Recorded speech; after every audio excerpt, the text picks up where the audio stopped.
ओम नमो भगवते वासुदेवाय। भागवत पुराण पंचम स्कंद 17वां अध्याय। गंगा जी का विवरण और भगवान शंकर कृत संकर्षण देव की स्तुति। श्री शुकदेव जी कहते हैं, राजन, जब राजा बलि की यज्ञशाला में साक्षात यज्ञ मूर्ति भगवान विष्णु ने त्रिलोकी को नापने के लिए अपना पैर फैलाया, तब उनके बाएं पैर के अंगूठे के नख से ब्रह्मांड कटाह का ऊपर का भाग फट गया। उस छिद्र में होकर जो ब्रह्मांड से बाहर के जल की धारा आई, वह उन चरण कमल को धोने से, उनमें लगी हुई केसर के मिलने से लाल हो गई। उस निर्मल धारा का स्पर्श होते ही संसार के सारे पाप नष्ट हो जाते हैं, किंतु वह सर्वथा निर्मल ही रहती है। पहले किसी और नाम से न पुकार कर उसे भगवत पदी ही कहते थे। वह धारा हजारों युग बीतने पर स्वर्ग के शिरोभाग में स्थित ध्रुवलोक में उतरी, जिसे विष्णु पद भी कहते हैं। वीर व्रत परीक्षित उस ध्रुवलोक में उत्तानपाद के पुत्र परम भागवत ध्रुव जी रहते हैं। वे नित्य प्रति बढ़ते हुए भक्ति भाव से यह हमारे कुल देवता का चरणोदक है ऐसा मानकर आज भी उस जल के बड़े आदर से सिर पर चढ़ाते हैं। उस समय प्रेमावेश के कारण उनका हृदय अत्यंत गदगद हो जाता है। उत्कंठावश बरवश मुंदे हुए दोनों नयन कमलों से निर्मल आंसुओं की धारा बहने लगती है और शरीर में रोमांच हो आता है।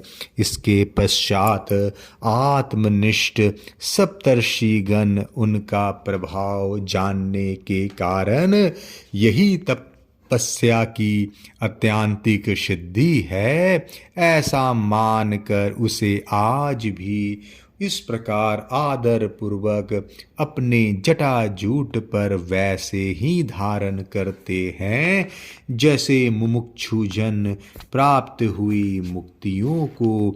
यों ये बड़े ही निष्काम है।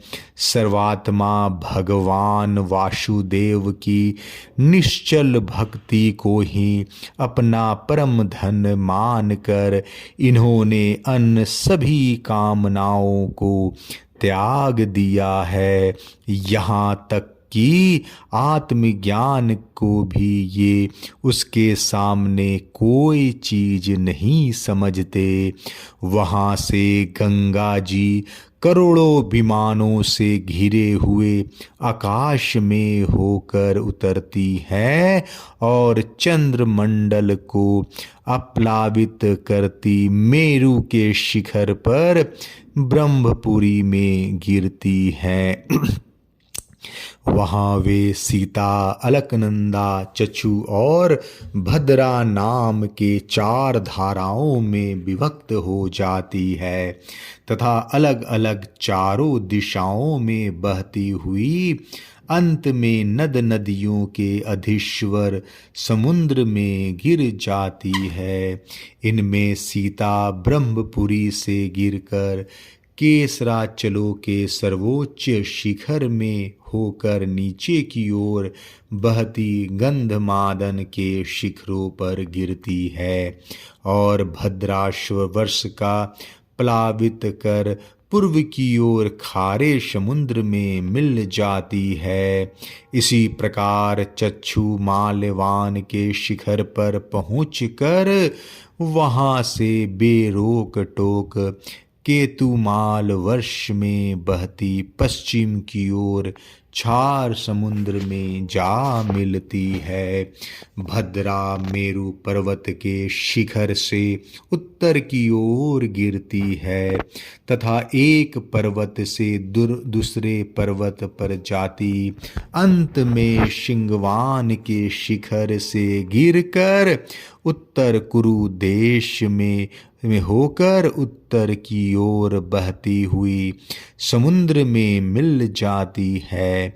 अलकनंदा ब्रह्मपुरी से दक्षिण की ओर गिरकर अनेकों गिरि शिखरों को लांघती हेमकूट पर्वत पर पहुँचती है।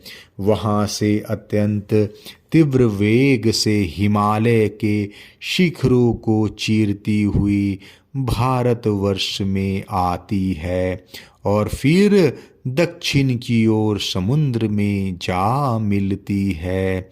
इसमें स्नान करने के लिए आने वाले पुरुष को पद पद पर अश्वमेघ और राजसु आदि यज्ञों का फल भी दुर्लभ नहीं है। प्रत्येक वर्ष में मेरु आदि पर्वतों से निकलती हुई और भी सैकड़ों नदियाँ हैं। इन सब वर्षों में भारतवर्ष ही कर्म भूमि है। शेष 8 वर्ष तो स्वर्गवासी पुरुषों के स्वर्ग भोग से बचे हुए पुण्यों को भोगने का स्थान है। इसलिए इन्हें भूलोक के स्वर्ग भी कहते हैं। वहाँ के देवतुल्य मनुष्यों की मानवी गणना के अनुसार 10,000 वर्ष की आयु होती है। उनमें 10,000 हाथियों का बल होता है तथा उनके वज्र सदृश सुदृढ़ शरीर में जो शक्ति, यौवन और उल्लास होते हैं, उनके कारण वे बहुत समय तक मैथुन आदि विषय भोगते रहते हैं। अंत में जब भोग समाप्त होने पर उनकी आयु का केवल एक वर्ष रह जाता है, तब उनकी स्त्रियां गर्भ धारण करती हैं। इस प्रकार वहाँ सर्वदा त्रेता युग के समान समय बना रहता है। वहाँ ऐसे आश्रम, भवन और वर्ष पर्वतों की घाटियाँ हैं जिनके सुंदर वन, उपवन आदि सभी ऋतुओं के फूलों के गुच्छे, फल और नूतन पल्लवों की शोभा के भार से झुकी हुई डालियों और लताओं वाले वृक्षों से सुशोभित है। वहाँ निर्मल जल से भरे हुए ऐसे जलाशय भी हैं जिनमें तरह तरह के नूतन कमल खिले रहते हैं और उन कमलों की सुगंध से प्रमुदित होकर राजहंस, जल मुर्ग, कारंडव, सारस और चकवा आदि पक्षी तरह तरह के बोली बोलते तथा विभिन्न जाति के मत वाले भौरे मधुर मधुर गुंजार करते रहते हैं। इन आश्रमों, भवनों, घाटियों तथा जलाशयों में वहाँ के देवेश्वर गण परम सुंदरी देवंगनाओं के साथ उनके कामोन्माद सूचक हास विलास और लीला कटाक्षों से मन और नेत्रों के आकृष्ट हो जाने के कारण जल क्रीड़ा आदि नाना प्रकार के खेल करते हुए स्वच्छंद विहार करते हैं तथा उनके प्रधान प्रधान अनुचर गण अनेक प्रकार की सामग्रियों से उसका आदर सत्कार करते रहते हैं। इन इन नवों वर्षों में परम पुरुष भगवान नारायण वहाँ के पुरुषों पर अनुग्रह करने के लिए इस समय भी अपनी विभिन्न विभिन्न मूर्तियों से विराजमान रहते हैं। इलावृत वर्ष में एकमात्र भगवान शंकर ही पुरुष हैं। श्री पार्वती जी के शाप को जानने वाला कोई दूसरा पुरुष वहाँ प्रवेश नहीं करता, क्योंकि वहाँ जो जाता है वह स्त्री रूप हो जाता है। इस प्रसंग का हम आगे नवम स्कंध में वर्णन करेंगे।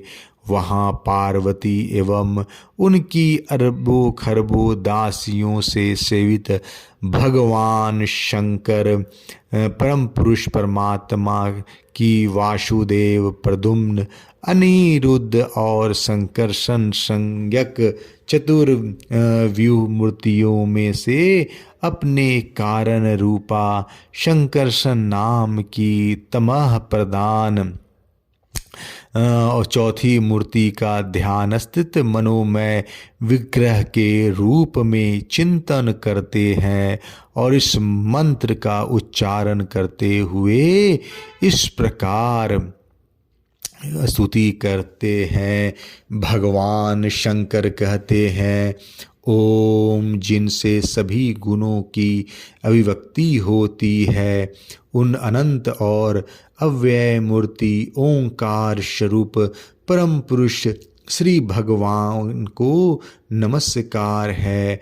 भजनीय प्रभु, आपके चरण कमल भक्तों को आश्रय देने वाले हैं तथा आप स्वयं संपूर्ण ईश्वरियों के परम आश्रय हैं।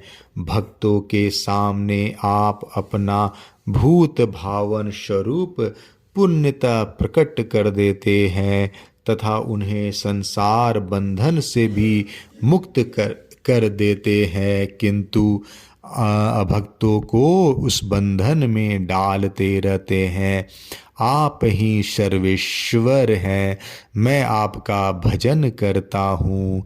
प्रभु, हम लोग क्रोध के आवेग को नहीं जीत सके हैं तथा हमारी दृष्टि तत्काल पाप से लिप्त हो जाती है, परंतु आप तो संसार का नियमन करने के लिए निरंतर साक्षी रूप से उनके सारे व्यापारों को देखते रहते हैं।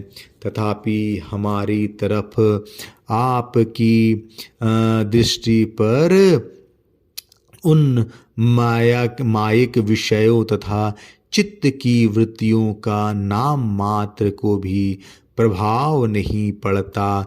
ऐसे स्थिति में अपने मन को वश में करने की इच्छा वाला कौन पुरुष आपका आदर न करेगा।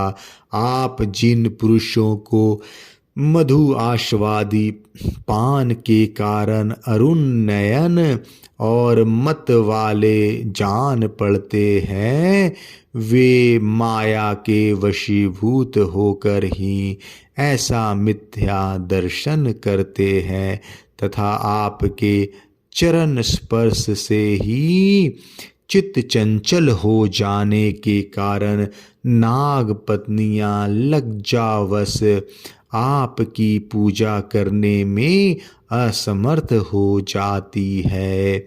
वेद मंत्र आपको जगत की उत्पत्ति, स्थिति और लय का कारण बताते हैं, परंतु आप स्वयं इन तीनों विकारों से रहित हैं, इसलिए आपको अनंत कहते हैं। आपके सहस्त्र मस्तकों पर यह भूमंडल सरसों के दाने के समान रखा हुआ है। आपको तो यह भी नहीं मालूम होता कि वह कहाँ स्थित है। जिनसे उत्पन्न हुआ मैं अहंकार रूप अपने त्रिगुणमय तेज से देवता, इंद्रियां और भूतों की रचना करता हूँ। वे विज्ञान के आश्रय भगवान ब्रह्मा जी भी आपके ही महतत्व संज्ञक प्रथम गुणमय स्वरूप हैं। महात्मन महतत्व अहंकार इंद्रियाभिमानी देवता इंद्रियां और पंचभूत आदि हम सभी डोरी से बंधे हुए पक्षी के समान आपको हम सभी डोर में बंधे हुए पक्षी से समान आपकी क्रिया शक्ति के वशीभूत रहकर आपकी ही कृपा से इस जगत का रचना करते हैं।